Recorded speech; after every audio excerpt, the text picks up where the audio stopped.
యేసు ప్రభు భూమి మీదకి వచ్చి ప్రాణం పెట్టకపోతే మరి ఏ విధంగా కూడా మన పాపాలు పోయే ఛాన్సే లేదు. ఎలాగూ బయటపడాలని చూసినా అవకాశం లేదు. అందుకే ప్రేమామూర్తి వచ్చి మన కోసం దారి చూపించాడు. అండ్ ఆయనే అన్నాడు, నేనే మార్గమును అని. నేనే మార్గమును, సత్యమును, జీవమును, నా ద్వారానే తప్ప ఎవడు తండ్రి వద్దకు రాడని ఆ ఒక్కడే మాట్లాడాడు. అనేకుల పాప విమోచనార్థమై క్రయధనముగా నా ప్రాణమును పెట్టుచున్నాను, నా అంతటా నేను దాన్ని పెట్టుచున్నాను, నా అంతటా తిరిగి దాన్ని తీసుకున్నటకు నాకు అధికారము కలదని చెప్పిన ఒకే ఒక్క వ్యక్తి ప్రభు అయిన యేసుక్రీస్తు. అనేకుల పాప పరిహారార్థమై నా ప్రాణం పెడుతున్నానన్న ఏకైక దేవుడు యేసు ప్రభు ఒక్కడే, ఇంకెవ్వరూ లేరు. అనేకుల పాపం కోసం ఇదిగో నేను ప్రాణం పెడతానని, ప్రాణం పెట్టానని చెప్పిన దేవి కానీ దేవత కానీ నేను మొక్కిన వాళ్ళలో ఒక్కళ్ళు కూడా లేరు. ఇంకా చెప్పాలంటే నాకు ఇత్తన్నది తీయలేదు ఏందని ప్రాణం తీశారు, మా ప్రాణం తీశారు. నాకు మొక్కినవి తీర్చలేదు ఏందిరా అని మా ప్రాణం తీశారు. అప్పుల పాలు అయిపోయి కూడా మళ్ళీ అప్పు తీసుకొచ్చి మళ్ళా మరి ఇస్తానన్న బలులు ఇవ్వకపోతే డేంజర్. మళ్ళీ అట్లా బాధలు పడ్డాం. కానీ యేసు ప్రభు నా నుంచి బలులు అడగలేదు, ఆయనే నా కొరకు బలైపోయాడు, ఆయనే నా కొరకు బలై తిరిగి లేచాడు. ఇది సత్యం. ఇలా చేసిన వాళ్ళు ఎవరున్నారు? మీరు పోయి వెతుక్కోండి. నన్ను తిట్టేవాళ్ళు కూడా ఎతకండి పోయి. తర్వాత తిడుదురు కానీ ఏదైనా దొరికితే తిడుదురు కానీ నేను చెబుతున్నా ఒక్కడు కూడా లేడు. దొరకదు నువ్వు వెతికినా. యేసు వంటి దేవుడు దొరకడు, యేసు వంటి దేవుడు దొరకడు. అందుకే యేసు దేవుడుగా గల జనులు ధన్యులు, ధన్యులు, ధన్యులు.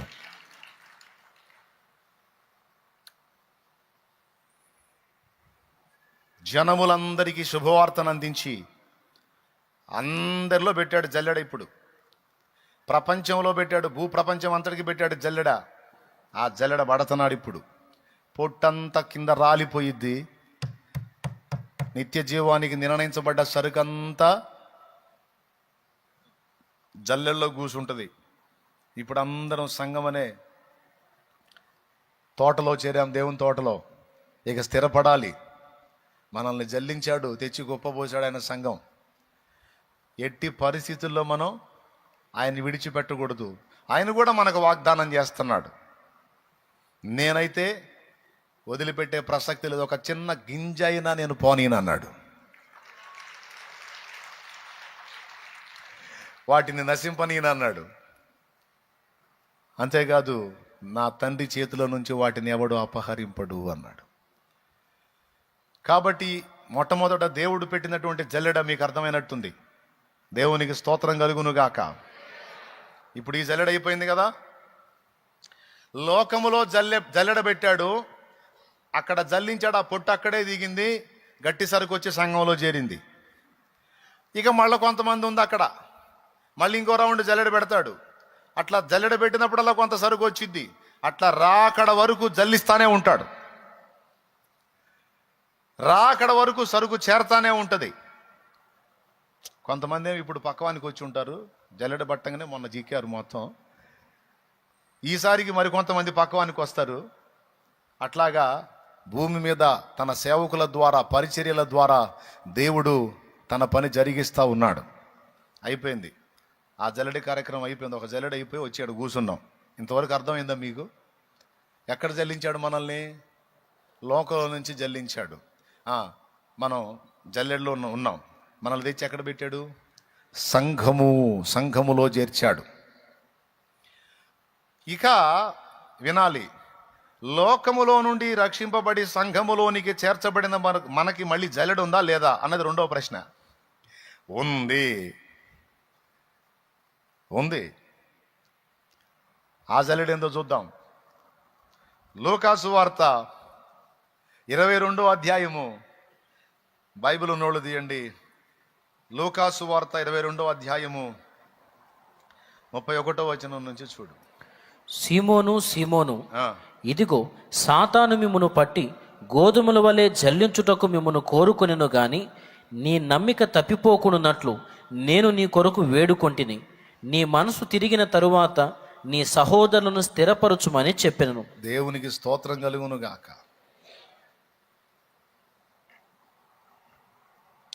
ఇది రెండవ విషయం. మనల్ని జల్లించేటువంటి ఘట్టం అయిపోలా. లోకంలో జల్లెడబోసాడు, వచ్చి సంఘంలో చేరాం, ఇప్పుడు సంఘంలో మళ్ళా జల్లెడలో పెడతాడు. ఇది నేను నా సొంత మాటలు చెప్తుంది కాదు, దేవుని వాక్యం సూచిస్తున్నటువంటి సందేశం. సీమోను, సీమోను, ఇదిగో సాతాను మిమ్మును పట్టి గోధుమలను జల్లించుటకు, మిమ్మును గోధుమల వలె జల్లించుటకు మిమ్మును కోరుకొనెను గాని నీ నమ్మిక తప్పిపోకుండానట్లు నేను నీ కొరకు వేడుకొంటిని. నీ మనసు తిరిగిన తరువాత నీ సహోదరులను స్థిరపరచమని చెప్పాను. ఇక్కడ సంఘములోనికి చేర్చబడ్డ తర్వాత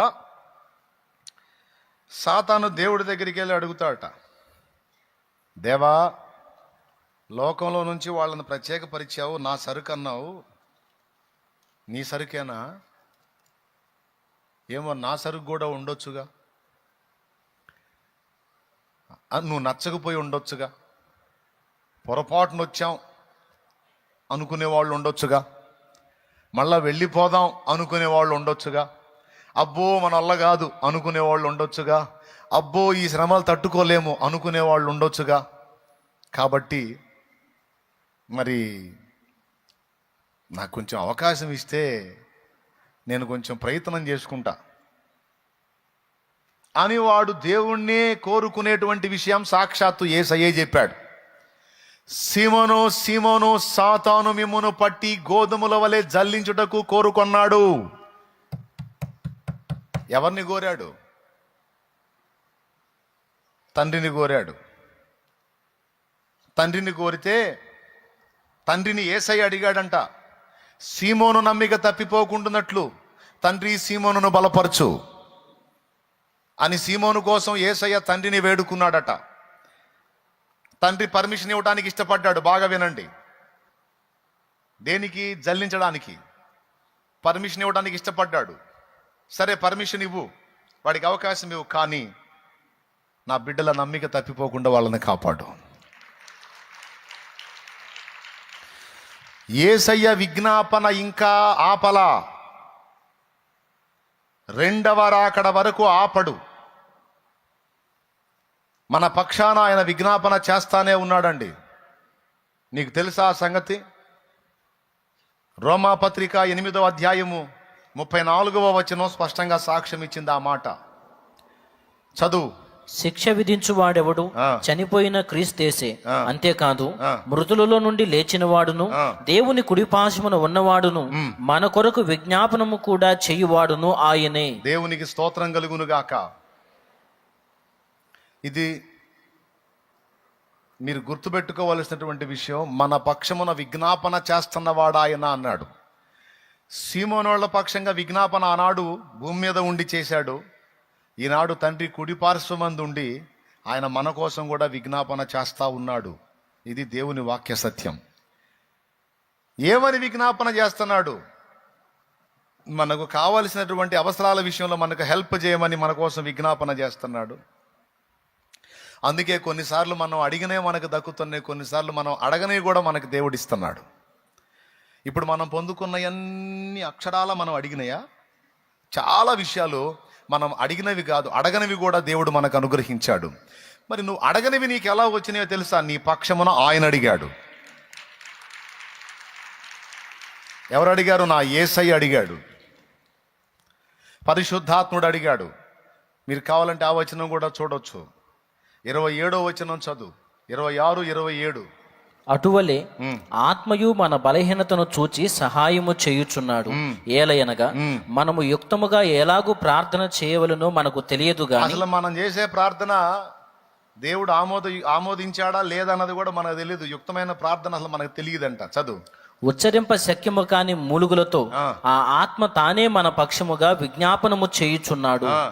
మరియు హృదయములను పరిశోధించువాడు ఆత్మ యొక్క మనసు ఏదో ఎరుగును. ఏలయనగా ఆయన దేవుని చిత్త ప్రకారము పరిశుద్ధుల కొరకు విజ్ఞాపనము చేయుచున్నాడు. భూమి మీదుండి మన పక్షమున విజ్ఞాపన చేస్తున్నవాడు పరిశుద్ధాత్మ. పరిశుద్ధాత్మ దేవుడు భూమి మీద ఉండి మన పక్షమున తండ్రికి విజ్ఞాపన చేస్తున్నాడు. యేసయ్యేమో తండ్రి కుడిపార్శ్వమందుండి మన పక్షాన విజ్ఞాపన చేస్తా ఉన్నాడు. నా ప్రభువుకి స్తోత్రం కలుగును గాక. పెద్దగా చెప్పండి హల్లెలూయా. ఏమని విజ్ఞాపన చేస్తున్నారు? ఎందుకోసం విజ్ఞాపన చేస్తున్నారు? భూమి మీదేమో ఈయన విజ్ఞాపన చేస్తున్నాడు, అక్కడేమో ఆయన విజ్ఞాపన చేస్తున్నాడు. అందులో మన భద్రత కొరకు విజ్ఞాపన జరుగుతుంది. మన భద్రత కొరకు, మనకు నియమించబడినటువంటి దినములు పూర్తయ్యేంత వరకు దుష్టుడు మనల్ని ముట్టకుండా, మరణము మనల్ని సమీపించకుండా మన కోసం విజ్ఞాపన చేస్తున్నాడు. దేవునికి స్తోత్రం. మన భద్రత కొరకైన విజ్ఞాపన జరుగుతుంది నా ప్రభు ద్వారా.